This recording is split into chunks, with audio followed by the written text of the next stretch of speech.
اس پر انبیاء کرام علیہ الصلوۃ والسلام نے جواب دیا کہ ہم نے اپنی نسبت بشریت کا انکار نہیں کیا، بے شک ہم تمہارے جیسے بشر ہیں، اس میں ہمیں انکار کی کوئی ضرورت ہے، نفس بشریت میں ہم دونوں برابر ہیں، لیکن خود نوع بشر کے اندر جو فرق نظر آتے ہیں، انواع بشر کے اندر مراتب اور مدارج الگ الگ ہیں، اور انسان کی اخلاقی کمال کے اعتبار سے، انسان کی جسمانی خوبصورتی جمال کے اعتبار سے، انسان کے باطنی احوال کے اعتبار سے، خود انواع بشر کے اندر بھی مدارج الگ الگ ہیں، کوئی سردار ہے، کوئی غیر سردار ہے، کوئی حاکم ہے، کوئی محکوم ہے، کوئی قابل ہے، کوئی ناقابل ہے، تو انواع بشر کے اندر جب یہ تفاوت درجات کا موجود ہے تو نفس بشریت میں بھی درجات کا تفاوت موجود ہو سکتا ہے کہ اللہ تبارک و تعالیٰ اپنے کسی بشر بندے پر ایسا انعام کر دیں کہ ان کو منصب رسالت پر فائز کر دیں، اس کو مقام نبوت دے دیں، تو وہی ہمارے ساتھ کیا ہے۔ تو جیسے خود تم اس مشاہدے کا انکار نہیں کر سکتے، خود انسانوں کے اندر بھی درجے کے اور صلاحیت کے اعتبار سے فرق موجود ہے، حاکم و محکوم کا فرق موجود ہے، قابل غیر قابل کا موجود ہے، خوبصورت بدصورت کا موجود ہے۔ تو جب اس مشاہدے کا تم انکار نہیں کر سکتے تو یہ روحانی کمال اور مدارج جو ہے اللہ تبارک و تعالی نے اگر ہمیں عطا کر دیا، ہمیں نبوت و رسالت پر فائز کر دیا، اور تمہیں نہیں کیا، تو اس فرق کو نہ ماننے میں تمہارے پاس کون سی دلیل ہے؟ اس فرق کے انکار میں تمہارے پاس کون سی دلیل ہے؟ تو اس طریقے سے انبیاء کرام نے اس حقیقت کو بتایا۔ اب یہ کہا کرتے تھے کہ تم جو کوئی ایسی وجہ ترجیح ہمیں دکھاؤ کہ ہمیں پتہ چلے کہ واقعی کوئی ایسا معجزہ، کوئی ایسا نشان دکھاؤ کہ جس کو دیکھ کے ہم کہیں ہاں واقعی تم اللہ کے پیغمبر ہو۔ تو اس وقت پہلے وہ کہہ چکے ہیں کہ ہم جو انبیاء جات رسولنا بالبینات، کہ اللہ نے فرمایا کہ ہمارے رسول بینات یعنی کھلے معجزات لے کر آئے ہیں، لیکن خرابی ہے کہ ان کی بدنصیبی کہ ان معجزات کو تو مانتے نہیں ہیں، یہ فرمائشی معجزے کو اصل میں ایمان سمجھتے ہیں۔ تو انبیاء کرام علیہ الصلوۃ والسلام نے اس حقیقت کو بتا دیا کہ دیکھو فرمائشی معجزے بھی اگر دکھا دیں تو وہ بھی ایمان تمہیں نہیں دلا سکتے، یہ تو اللہ کے دینے سے تمہیں ملے گا، یہ اللہ کے فضل سے تمہیں ایمان عطا ہوگا، یہ فرمائشی معجزے دیکھ کر بھی تم ایمان لے آؤ یہ کوئی ضروری نہیں ہے، کیونکہ اس پر کوئی ضمانت نہیں ہے کہ تمہارے فرمائشی معجزے ہم دکھا دیں تو تم واقعی اللہ کو مان لو، یہ پاسبل نہیں۔ بہت سے فرمائشی معجزے دکھائے گئے دنیا میں، انبیاء نے دکھائے لیکن لوگوں نے مانا نہیں۔ کیوں؟ ایمان تو اللہ کی رحمت اور فضل سے ہی ملتا ہے، وہ جس کو چاہے گا دے گا۔ لیکن جہاں تک بات ہے نسبت بشریت کی، ہمیں نسبت بشر بالکل حاصل ہے کہ انواع بشری کے اندر فرق ہوتے ہیں مدارج میں، تو اسی طریقے سے اللہ تبارک و تعالی نے ہمیں مقام نبوت و رسالت عطا کر رکھا جو تمہیں حاصل نہیں ہے۔ اور پھر یہ کہ تم معجزات کی بات کرتے ہو، معجزات آلریڈی ہم نے پیش کر دیے ہیں، تو مانو نہ مانو، باقی تمہارے فرمائشی معجزے پیش کرنا یہ کوئی ایمان نہیں ہے کہ تم مشاہدہ کر کے ایمان لاؤ، وہ ایمان تو ملتا خدا کے فضل اور رحمت سے۔ تم نیت کو خالص سچا کرو، حق کے متلاشی بنو، اللہ تبارک و تعالی حق کا راستہ تمہارے لیے کھول دیں گے۔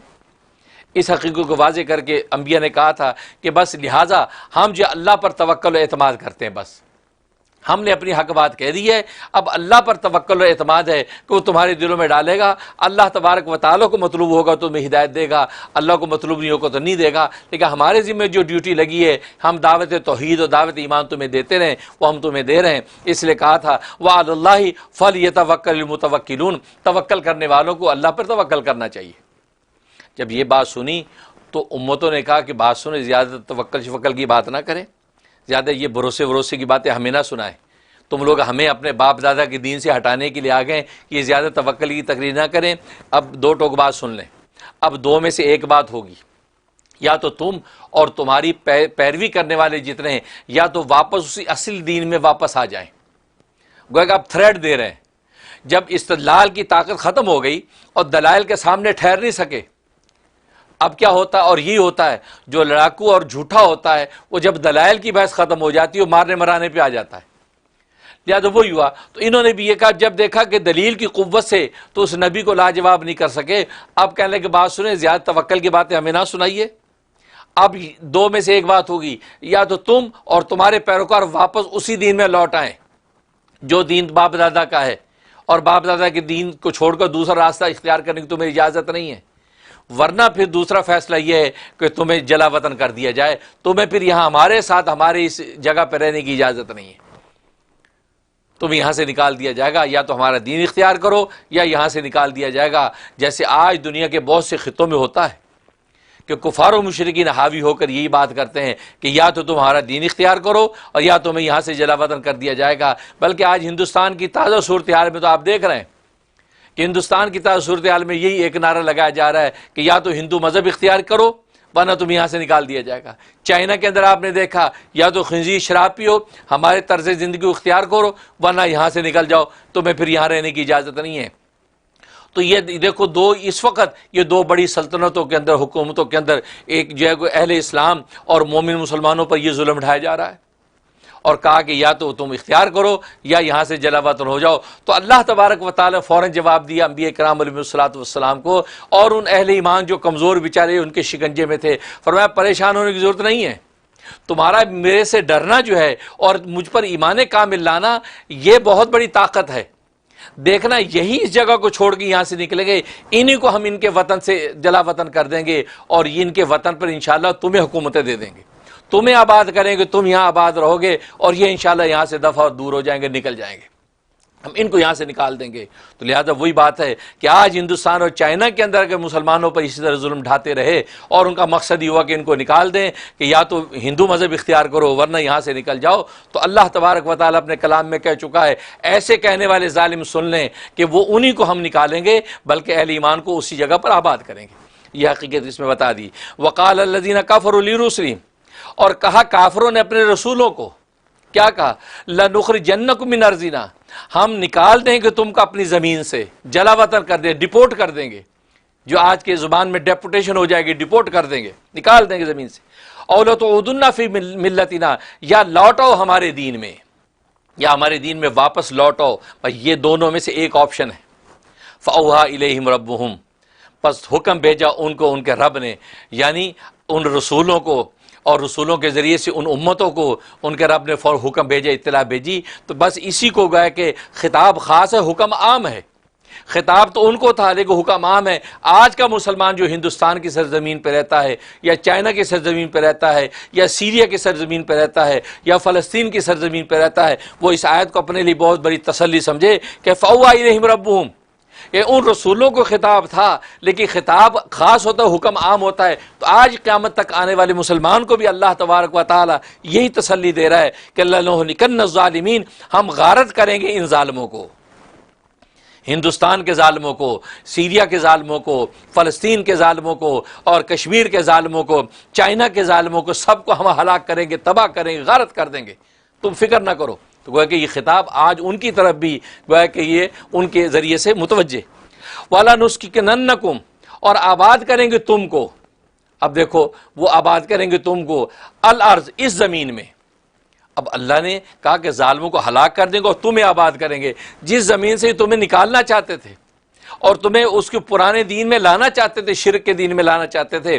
اللہ نے تسلی دے دی کہ فکر نہ کرو، لَنُهْلِكَنَّ الظَّالِمِينَ، ہم ان ظالموں کو غارت کر دیں گے، ہلاک کر دیں گے۔ وَلَنُسْكِنَنَّكُمْ، اور تمہیں آباد کر دیں گے اس زمین میں، الارض، اس زمین میں، ہندوستان میں، چائنا میں، فلسطین میں، سیریا میں۔ اے ایمان والو تمہیں آباد کریں گے، من بعدہم، ان کے پیچھے، جب وہ تو ہلاک ہو جائیں گے، وہ ظالم تو تباہ و غارت ہو جائیں گے، اور زمین خالی، اس زمین خالی پر ایمان والو تمہیں ہم آباد کریں گے۔ آج تم مظلوم نظر آتے ہو، آج ان کے دانت کے نیچے ہو، آج تم بے بس ضعیف نظر آتے ہو، لیکن یاد رکھو ذالک لمن خاف مقامی، یہ جو انعام تمہیں یہ ملتا ہے اس کو جو ڈرتا ہے کھڑے ہونے سے میرے سامنے۔ تم میرے سامنے کھڑے ہونے سے ڈرتے ہو،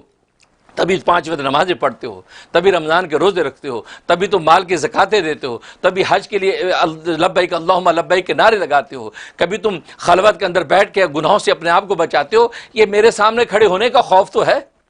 بھائی، یہ جو خوف ہے بھائی، اسی خوف نے تمہیں میرا اتنا قریب کر دیا ہے کہ یاد رکھو تمہارا کوئی بال بیکا نہیں کر سکتا، بس تم اپنا ایمان مضبوط رکھو اور مجھ پہ نگاہ رکھو اور توکل کو تام رکھو، انشاءاللہ دیکھنا ہم ہی ان کو برباد کر دیں گے اور تمہیں جو ہے اسی جگہ پہ آباد کریں گے۔ یہ آیات کتنی بڑی تسلی ہے اس موجودہ حالات میں بھی